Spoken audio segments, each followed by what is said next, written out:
अच्छा साहिब, हम जुल्म पे जुल्म किए जा रहे हैं।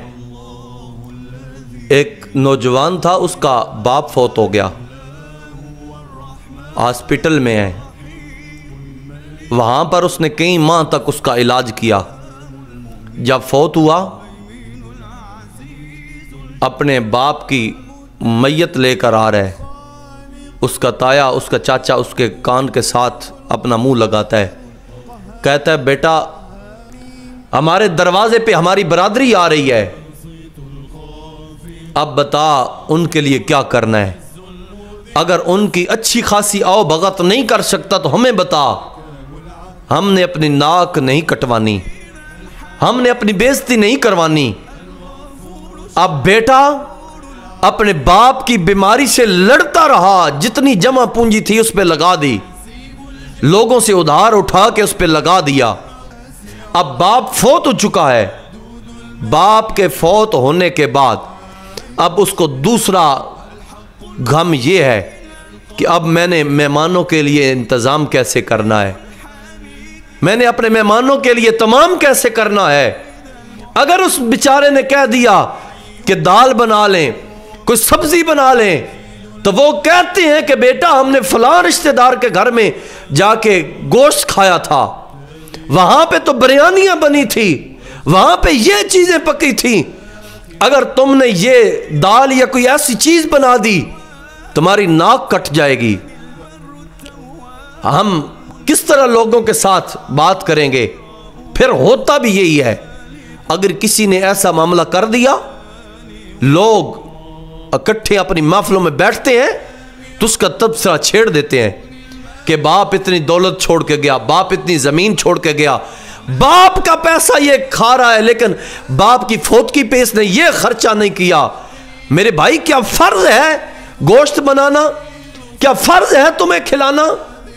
अच्छा, हजरत जाफिर फौत हुए, हजूर नबी रहमत सल्लल्लाहु अलैहि वसल्लम घर आए, आपने अपनी अज़वाज मुतारात को फरमाया, आपने फरमाया कि आले जाफर पे ये वक्त आन पहुंचा है कि वो अपने होश खो बैठे हैं, ऐसा करें घर से खाना बनाए, मैं अल्लाह का नबी खुद जाके उनको खाना पेश करता हूं।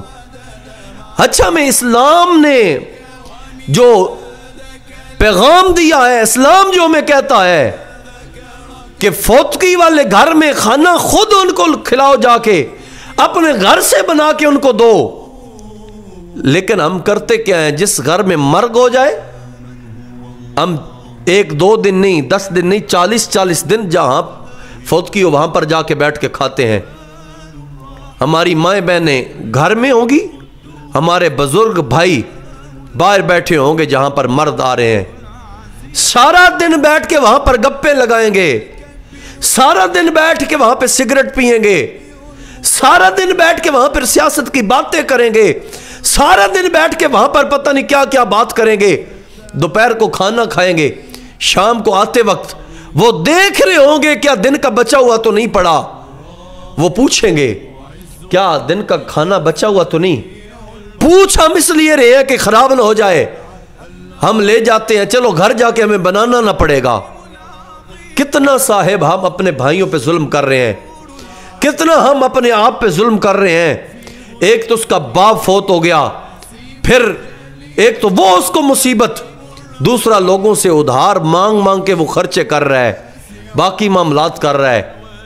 एक तो उसका अजीज फौत हुआ, फिर 40 दिन के बाद लोग आके दरवाज़ा खटखटाएंगे, आके कहेंगे भाई जो आपने फलां चीज़ ली मुझे दो, फलां चीज़ ली उसके पैसे मुझे दो, फलां चीज़ उधारी आई आपके पास वो मुझे दो।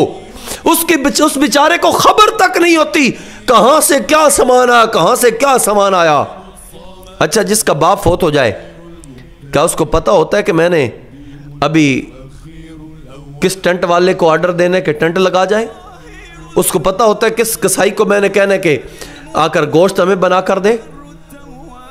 सारे रिश्तेदार अजीज इस चीज पे अब लग जाते हैं कि अब इसको हमने इस तरह करके छोड़ना है। एक तो इसका अजीज चला गया, तुम्हें वो नजर आ रहा है कि जो मेहमान आ रहे हैं, ये नजर नहीं आता कि इस बेचारे के साथ हम जुल्म क्या कर रहे हैं।